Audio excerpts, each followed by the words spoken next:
Okay, folks, it's your buddy Mike Messier, Mike's Instant Movie Review. I'm not sure what's going on with my camera here. I have this weird kind of haze to me, like I'm a ghost, but I'm not a ghost. I'm a human being. And I saw the movie How to Train Your Dragon. I saw it in IMAX 3D, as I've explained to you many times, or those that have seen these Mike's Instant Movie Reviews on Mike Messier Stuff YouTube channel, or one Mike Messier YouTube channel, Instagram, X, and TikTok, all one Mike Messier. I typically do these instant movie reviews right after the movie. I'm about 10 hours removed from the movie.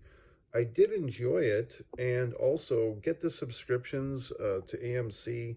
It's about 25 bucks a month with tax.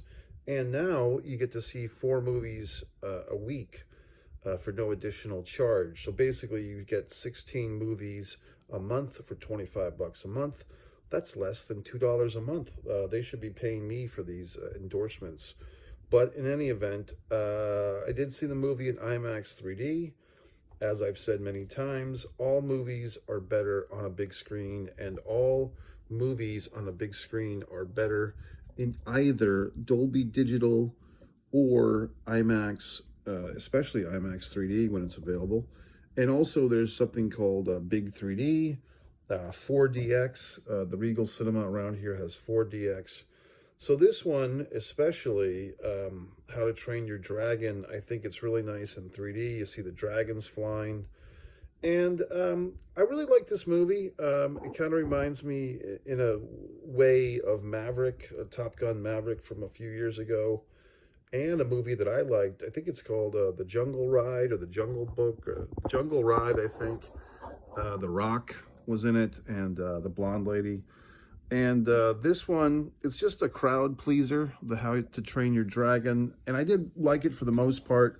I did see, in my opinion, some plot holes or some things that did not seem to make sense or congruent. I was proud of myself because I recognized Gerard Butler as the father, kind of buried underneath this heavy beard, but I did recognize his nose and his eyes and so forth. And what did I not like? Basically, his character as the father, as like the leader of this clan type of thing, like a Viking clan, a dragon hunter clan. It made very little sense at the beginning of the film that he was basically telling his own son, like, how weak you are, and you're flimsy and you're a loser. But the son kept wanting to learn how to train to fight dragons, and was even getting, really hostile towards his mentor, about not being allowed to fight the dragons. So the kid wants to fight dragons, yet everyone's telling him that he's too weak or too lame. He does not have it in him to fight dragons. And it really made no sense. Now, granted, sometimes parents don't make sense. And I think if they had just thrown in like a little monologue of the father, saying, and I kept thinking there was going to be a prophecy in this movie. Like, your mother had a prophecy that you were going to be a very important person in our clan's survival, and that you were not to risk death because you were too important. Like, I just kept thinking a really easy out for this creative quandary of the father not wanting the son to fight dragons, but yet mocking him for not wanting to fight dragons, even though the kid wanted to fight dragons, is just say that there was a prophecy. And even add the fun thing of the dead mother. Like I've told you many times in Mike's Instant Movie Reviews, whenever you have a dead parent, it's always good for a film, or they rely on that a lot. Like, just throw somebody dead in there. And a dead parent is a good one. The haunting dead character that everyone is sad about. And, so the dead mother had some prophecy, which she didn't. I'm making this up. I'm adding things to the movie to fill in the plot holes. Now, they should hire me as a goddamn writer for these things. As soon as we saw who was the love interest, as soon as we saw her, or as soon as I saw her, it's like, okay, here's the romance. And it did have basically Harry Potter vibes, as the kids would say. Like, you had this little motley crew of dragon fighters taking the dragon fighting class. Here is where I saw another plot hole. How come the dragons in the dragon fighting sessions, they're throwing fire at these kids, and the kids, like, I thought like one kid should have died, quite honestly, and I thought it would have been either one of the redheads. The redheaded kids always get shat on in these films, like in the Harry Potter Hogwarts school. It's always the redheads that are the weirdos. But I just thought that, you know, one of these kids should have died, been killed by a dragon in training, or at least severely burned. Now, spoiler, I guess that would have ruined the ending when all the training kids are kind of palling up and teaming up with the dragons. I did feel, you know, and I guess the sacrifice, so to speak, if you were to read a Joseph Campbell novel, there's usually a sacrifice in these type of epic fantasy films.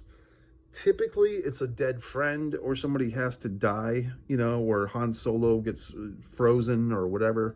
The Rocky movies, I think they actually killed too many people. I mean, in Rocky 3, you kill Mickey, and Rocky 4, you kill Apollo, and Rocky 5, they killed Adrian. Like, there's nobody left. Just kill Rocky while you're at it, which they pretty much did in Creed 3, because Rocky's just erased, like Mandela affected. But going back to this movie, the only sacrifice is really the kid's foot. Which I thought was kind of a cool sacrifice, because now he's like a true Viking, like he's a true guy because he's got the peg leg, but they kind of modify it so that it helps him ride his little dragon. I am curious if they have a sequel to this thing. The female character, Astrid, it seemed like they were really pushing the whole thing where she's the badass, of course, feminism, all that good stuff, that she's like tough as nails and she, you know, really is a good fighter and all that shit.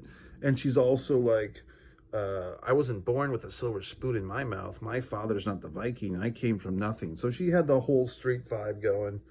And, you know, from the tough streets of Philadelphia, wherever the hell she was from. So as soon as you see her, you know that he's going to, like, be fawning over her. But eventually, like, halfway through the movie, kind of the taming of the shrew.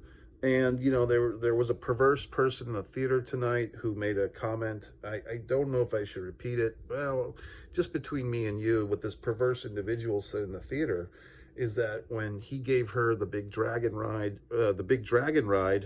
on Toothless, he was like, man, she really seemed to enjoy that. I wonder if her hymen broke. And I was just like, dude, that's really disgusting. That's really inappropriate. But that's what the perverse individual said. I was a little disgusted, but I might have to watch that scene again to see if there's any evidence of that, or kind of like, what was that movie, The Little Mermaid, when they had the symbols in the cover art on the VHS from way back when. I don't know if that's true, but I just felt like it was interesting to me, and maybe not in a good way, that Astrid's character really was kind of shrewd, like she was tamed like the shrewd. She did not stay strong and feisty. She just got very sappy and kissy-facey. And also, I mean, she got kissy-facey because she got a ride on the dragon, you know, and she never seemed, I don't know, it just seemed like, you know, this is kind of a stereotype, but she just seemed to be attracted to our main kid there because he was successful, not because she actually liked him for anything other than being a guy that, you know, masters the dragon. What else? I was trying to think if there's other plot holes. Mostly it was the stuff at the beginning, which dragged on throughout the movie. They're all giving this kid a hard time. What was his name? Hiccup, which was kind of a stupid name. But they're giving this kid a hard time because they're saying you're not good enough to fight dragons, yet he wants to learn, and they're not allowing him to learn. So what the hell's going on around here? And then, of course, when he kind of learns on his own how to befriend the dragons and be buddy-buddy with them and communicate, then everybody's kissing his goddamned ass. So isn't that like society? And suddenly the father, who was had his dick in an uproar because one of these dragons killed his wife and Hiccup's mother, suddenly he's like all in on palling around with the dragons. So it just made little to no sense. Other than that, I did enjoy the movie. MikeMessier.com, one Mike Messier on X, YouTube, and Instagram. See you at MikeMessier.com.